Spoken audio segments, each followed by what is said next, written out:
आज के कार्यक्रम में मंच पे उपस्थित इस संस्थान के चेयरमैन, देश के नामी उद्योगपति, इस शहर के सुपुत्र आदरणीय श्री राकेश मित्तल जी, इस संस्था के ट्रस्टी आदरणीय विपिन गुप्ता जी, सुनील गुप्ता जी, जीएल बस्सी जी तथा जिन महानुभावों को आज सम्मान से सम्मानित किया गया, ऐसे आदरणीय श्रीमती मुक्ताबेन जी, किरण मोदी जी, राहुल झा जी, अनुराग चौहान जी तथा स्माइल ट्रेन की संगठन की अधिकारीगण और इस कार्यक्रम में उपस्थित सभी अतिथिगण, स्कूल के सारे स्टूडेंट्स, प्रिंसिपल्स, शिक्षक शिक्षयित्री मित्रगण और समाज के अन्य महानुभावगण। मैं बहुत दिनों से राकेश जी से एक कमिटमेंट किया था, मैं एक दिन उनके साथ रहूंगा। मैं देश की शिक्षा विभाग के दायित्व में हूं, मैं खुद को एक स्टूडेंट की भूमिका में रखता हूं। हर एक दिन कुछ चीज नया सीखना चाहिए। Learning is a life long process. जिंदगी भर सीखोगे तो कुछ कर पाओगे। तो मैं जब भी पिछले कई सालों से राकेश जी को मिलता हूं, उन्होंने अपने शिक्षा के प्रति भारतीय एयरटेल फाउंडेशन की विभिन्न कार्यक्रम के बारे में मेरे को अवगत कराते थे और उसमें एक वादा था कि एक बार लुधियाना आना है। मैं आप सबके बीच में आज लुधियाना उनके निमंत्रण से और आपके स्नेह के कारण, आप आने के कारण खुद को गौरवशाली महसूस करता हूं, खुद को बहुत आनंदित महसूस करता हूं। आप सबको आभार प्रकट करता हूं, आप इतने संख्या में इस कार्यक्रम में आने के लिए। इस स्कूल एक अनोखा स्कूल है। मेरे को आज 2 स्कूल दिखने का अवसर मिला। एक तो सत्य भारती एलिमेंट्री स्कूल को मैंने आज कानपुर में देखा, फिर आज लुधियाना शहर में इस स्कूल को, इस इंस्टीट्यूशन को दिखने का अवसर मिल रहा है। आज मित्रों, हम लोगों की सौभाग्य है, हम लोग मिलके 2 विभूतियों को आज हमें याद कर रहे हैं। हमारे देश की राष्ट्र जागृति की अनन्य व्यक्तित्व पंडित बंकिम चंद्र चटर्जी के द्वारा रची गई वंदे मातरम गान की अभी 150 साल पूरे हुए। ऐसे तो हम राष्ट्रगान और राष्ट्रगीत दोनों को बड़े आदर से, वंदे मातरम और जनगण मन को, उसको एक देश स्वीकार किया है।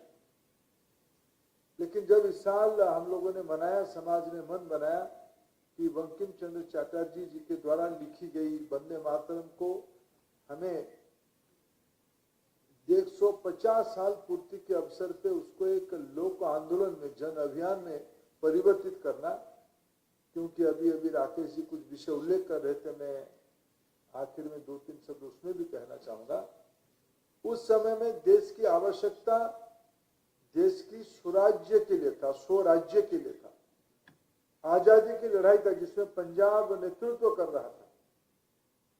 उस लड़ाई की चेतना को जागृति करने के लिए वंदे मातरम की रचना की गई। आज भी उस वंदे मातरम की प्रासंगिकता इसीलिए है, अभी हमें समृद्धि की ओर जाना है।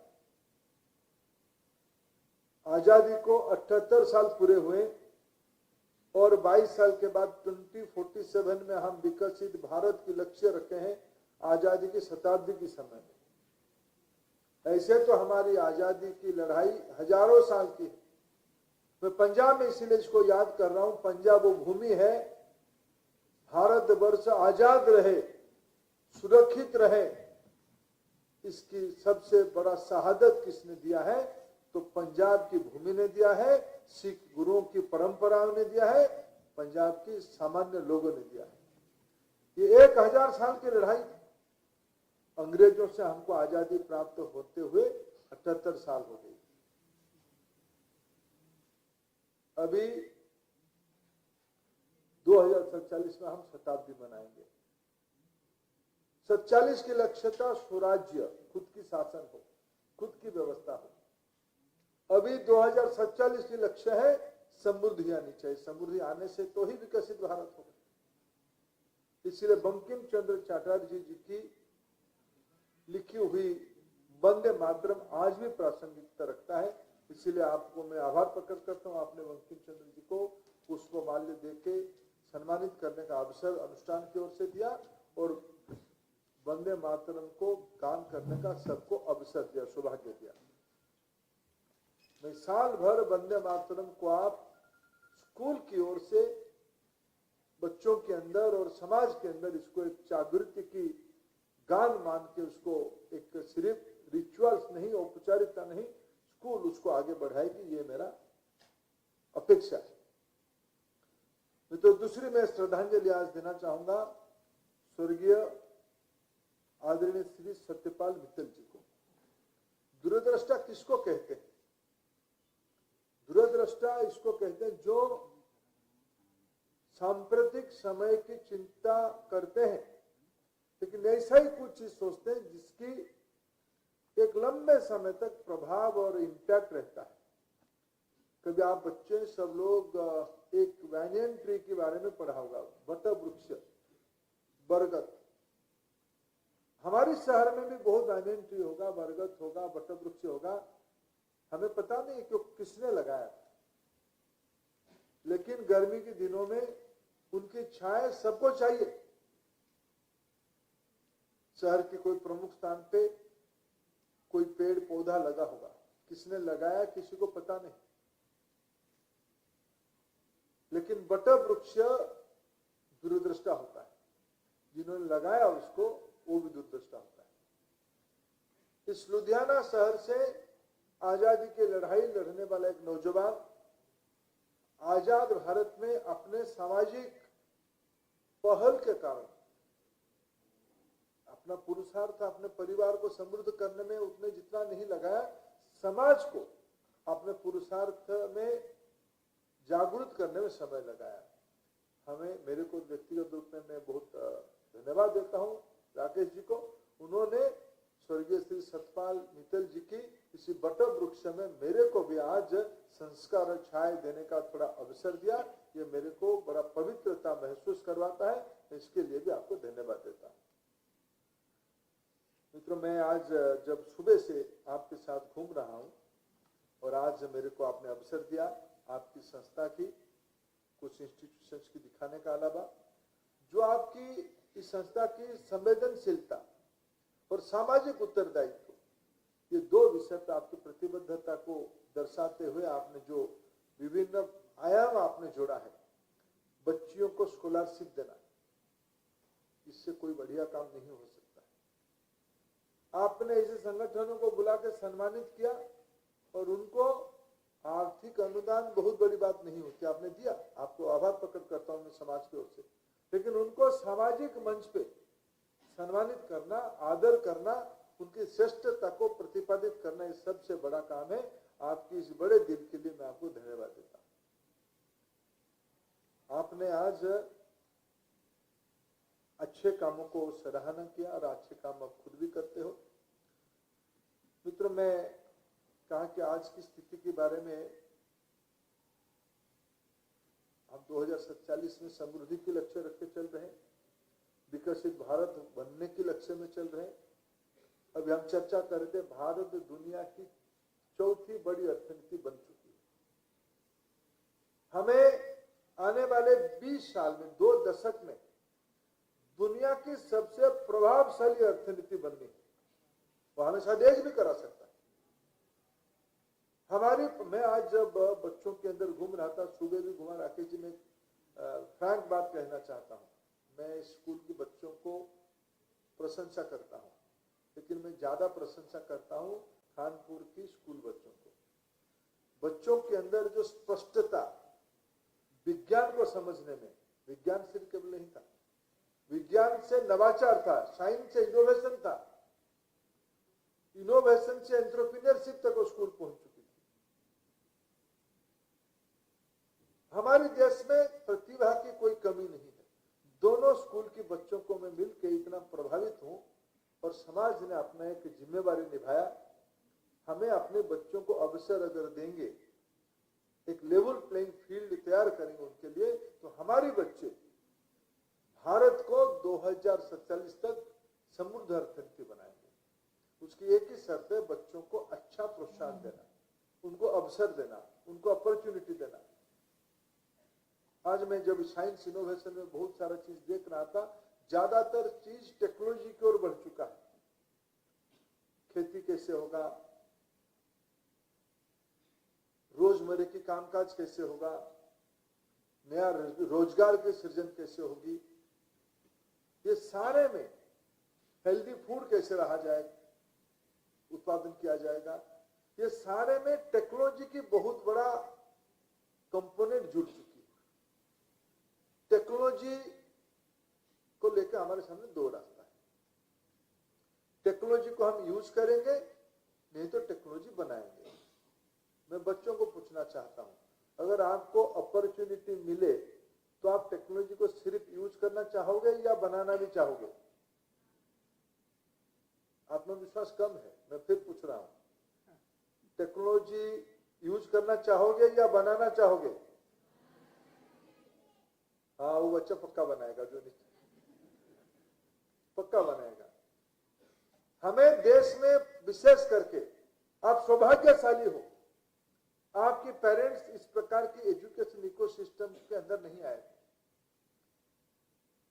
हमको आजादी के उपरांत हमको समस्या थी, देश के अंदर खाद्यान्न की चुनौती थी। पंजाब ने उसको पूरा किया, हरियाणा ने उसको पूरा किया। जय जवान जय किसान की हमारी स्लोगान सार्थक हुई।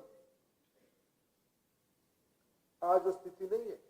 आज हम दुनिया की अनेक गरीब देशों की खाद्यान्न की आवश्यकता पूरा कर रहे हैं, मेडिसिन की आवश्यकता पूरा कर रहे हैं।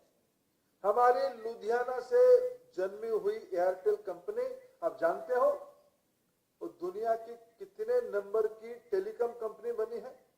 स्कूल के बच्चों को मालूम है? आपने जोर से भी कहा कि हम टेक्नोलॉजी बनाएंगे। आप जिस चैरिटेबल फाउंडेशन के अंदर स्कूल में पढ़ते हो, आप जानते हो इनको अवसर मिला, भारत की जनता ने उनको अवसर दिया, उनकी मेहनत रही। एयरटेल दुनिया की 5 बड़े टेलीकॉम कंपनियों में एक है। उन्होंने मेरे को कहा ये 2 नंबर की कंपनी। मैं आपको इसको याद दिलाने आया हूं। अगर 30 साल पहले लुधियाना का इकोसिस्टम से बड़ा हुआ एक सिस्टम, एक उद्यमी समूह 30 साल के अंदर दुनिया की 2 नंबर कंपनी बन पाएंगे, तो लुधियाना में तो ऐसे कंपनियां बनाने के लिए टैलेंट भरे पड़े हैं। अभी तक हम लोगों ने टेक्नोलॉजी को यूज किया देश में। अभी जो पीढ़ी आई है उसके सामने चुनौती केवल पंजाब की नहीं है, केवल भारत की नहीं है, दुनिया की चुनौती। आज क्लाइमेट कंसर्न सबको चिंता में डाला है, पर्यावरण सबको चिंता में डाला है। वाटर आने वाले दिनों में वर्ल्ड वॉर की कारण बनेगा, यह कहा जाता है। फूड सिक्योरिटी और natural food security, fertiliser based food नहीं। पंजाब की जो हेल्थ इंडेक्स को हम दिखे, हमने कृषि में काफी उन्नति किया, आगे बढ़ाया, लेकिन पंजाब में कैंसर को भी झेल रहा है। फर्टिलाइजर, पेस्टिसाइड्स, इसके अलावा भी खेती बनाना पड़ेगा, इसकी परे भी खेती बनाना पड़ेगा। यह सब आज केवल भारत की चुनौती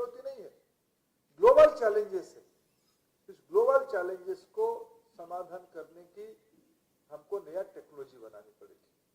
जब हम विकसित भारत की बात कहते हैं, जब हम एक इकोनॉमिक सुपर पावर की बात कहते हैं, जो हम ग्लोबल रिस्पॉन्सिबिलिटी की बात कहते हैं, जब हम ग्लोबल सिटीजन बना के भारत से विश्व की आवश्यकता को पूरा करने के लिए बात कहते हैं, तब रास्ता क्या है?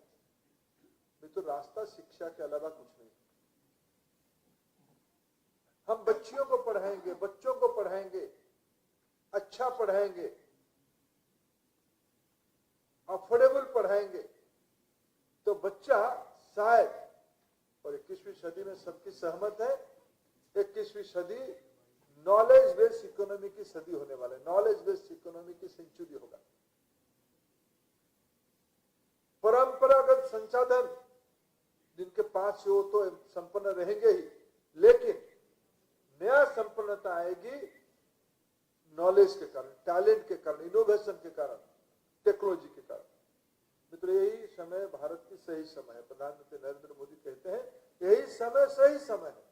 उसका अर्थ है जो आज के बच्चे हैं, जिनकी साइंस एक्सपेरिमेंट हम एक प्रोटोटाइप यहाँ स्कूल में देखा, कानपुर की स्कूल में देखा, उनके बच्चों की आंखों में स्पार्क देखा। आप लोगों की कंधे में बड़ी जिम्मेवारी है, आपसे समाज की बड़ी अपेक्षा है। आप 2047 की विकसित भारत, आज स्कूल की जो बच्चे हैं उनकी आयु 4 साल से लेके 17-18 साल तक स्कूल में जितने बच्चे हैं, जिस बच्चे को आज 4 साल है स्कूल में आया है, 22 साल के बाद उसको 26 साल होगा। जिस बच्चे को 18 साल आज है, 22 साल के बाद उसको 40 साल होगा। आप अनुमान करिए, आप ही के कंधे में आने वाले 20-25 साल, 21st सेंचुरी के आधा होते होते आप ही नेतृत्व कर रहे होंगे। आपके हाथ में बागडोर रहेगा दुनिया की। मैं समाज नहीं कह रहा हूं, देश नहीं कह रहा हूं, पंजाब नहीं कह रहा हूं, दुनिया की बागडोर। तब तक शायद एयरटेल जैसे 25 कंपनी की मदरशिप ही हो रहा होगा। आज अगर हम उसके बारे में प्लान करेंगे, हम वंदे मातरम की 150 वर्ष की मनाने की सार्थकता तब आएगी। स्वर्गीय सतपाल मित्तल जी की बटवृक्ष में छाया हमको और मिलेगी अगर हम उसकी चिंता और उसकी डिजाइन, उसकी प्लान हम आज से करें। ऐसे प्लान डिजाइन आप करोगे, ये मेरा अपेक्षा है, मेरा विश्वास है। आप जिंदगी में, तो राष्ट्रीय शिक्षा नीति देश में लागू हुई है। राष्ट्रीय शिक्षा नीति व्यक्ति की संपूर्ण विकास के लिए, होलिस्टिक डेवलपमेंट के लिए परामर्श देती है। ये स्कूल राष्ट्रीय शिक्षा नीति को लेटर एंड स्पिरिट में लागू करे, केवल लेटर में नहीं। मैंने आज एक सुझाव दिया है। मैं आपके सामने बच्चे, मैं आपको एक प्रश्न पूछना चाहता हूं, सार्वजनिक प्रश्न पूछना चाहता हूं। परीक्षा नहीं हो रहा है, प्रश्न यानी परीक्षा, परीक्षा यानी डर, डर यानी चुप रह जाना उचित है। क्यों उत्तर दें? गलती हो जाएगा, गलती हो जाने से थोड़ा फिर मेरे पास में जो बैठा हुआ व्यक्ति, मेरे साथियों, मेरे को बाद में मजाक करेगा, टीचर डांटेंगे। मैं ऐसे प्रश्न नहीं पूछने वाला हूं, मैं एक सामान्य प्रश्न पूछने वाला हूं। आपकी मीडियम ऑफ इंस्ट्रक्शन क्या है स्कूल में? You are getting my point? What is your medium of instruction in classrooms?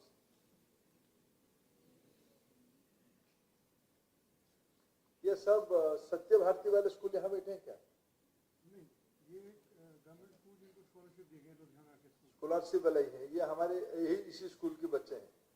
चलो बारी बारी से कहो भाई, आपकी मीडियम ऑफ इंस्ट्रक्शन क्या है? हिंदी पढ़ते हैं?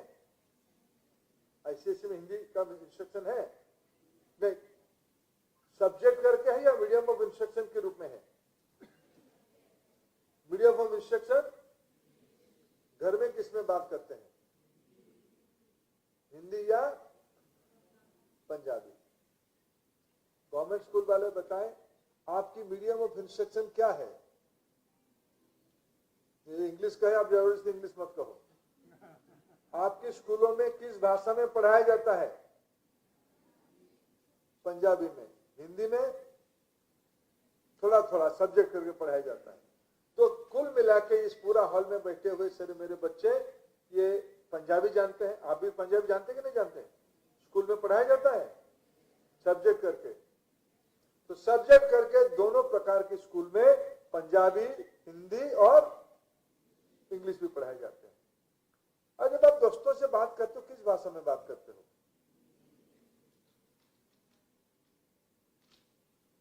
गाली किस भाषा में देते हो?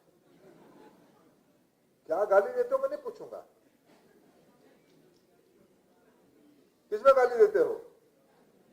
जब आप खेलते हो खुशी किस भाषा में आप जाहिर करते हो? क्यों करते हो? इंग्लिश में क्यों नहीं करते हो?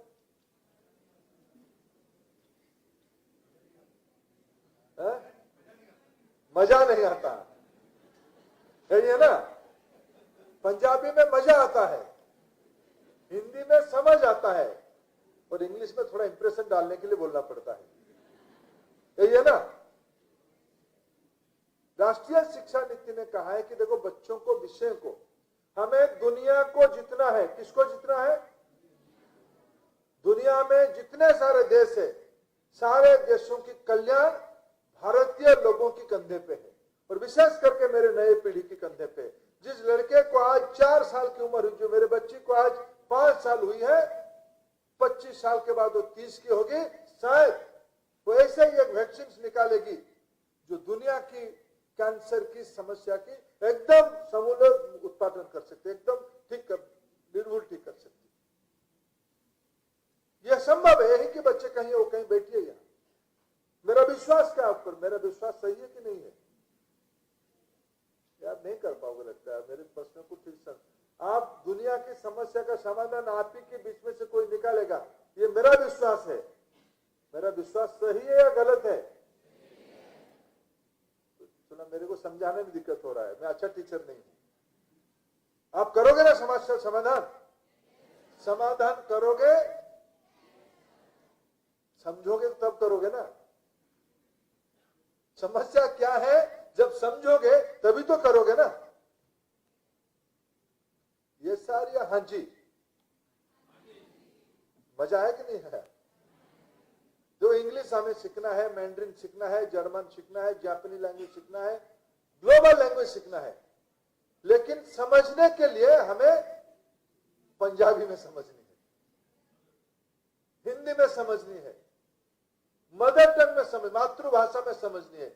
यही राष्ट्रीय शिक्षा नीति ने कहा है। मैं आपको आज एक अपील करने आया हूं, कोई ग्लानि में मत रहो। हमें दुनिया में जिसको, विश्व बाजार में जिसको भेजना है, हमें उनको इंग्लिश सिखा के भेजेंगे, मैंड्रिन सिखा के भेजेंगे, जापानीज लैंग्वेज सिखा के भेजेंगे, जर्मन लैंग्वेज सिखा के भेजेंगे। लेकिन नया चीज बनाने के लिए हमें अपने मातृभाषा में समझ बढ़ानी पड़ेगी।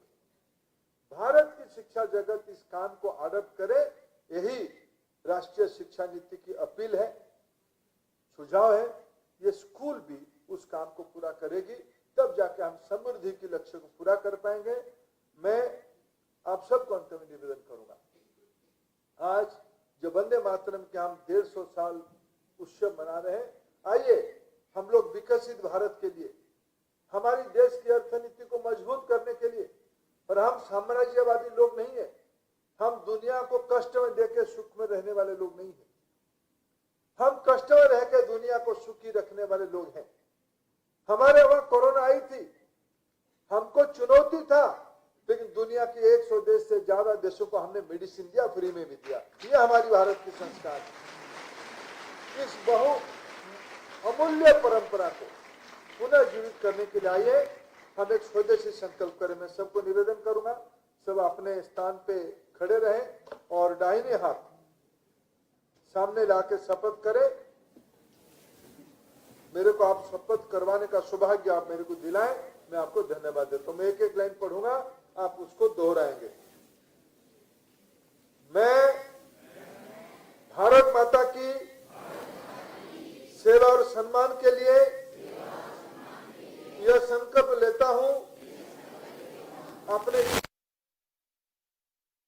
सोच और नवाचार को अपनाऊंगा, और अपने कामों में भारत के लोगों की मेहनत और हुनर का सम्मान करूंगा।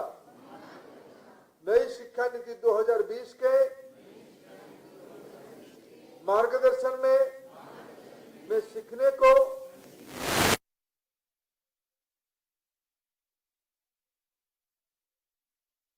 बनाऊंगा।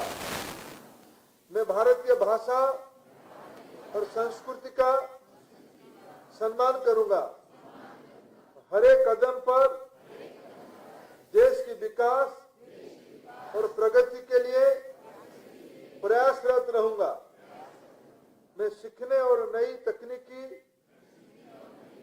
का प्रयोग से आत्मनिर्भर और विकसित भारत के निर्माण में अपनी भूमिका निभाऊंगा और पर्यावरण की रक्षा कर स्वच्छ, हरित और सुंदर भारत बनाने में सहयोग करूंगा। मैं एक जिम्मेदार नागरिक बनकर देश की उन्नति में अपनी भागीदारी निभाऊंगा। भारत माता की, भारत माता की, भारत माता की।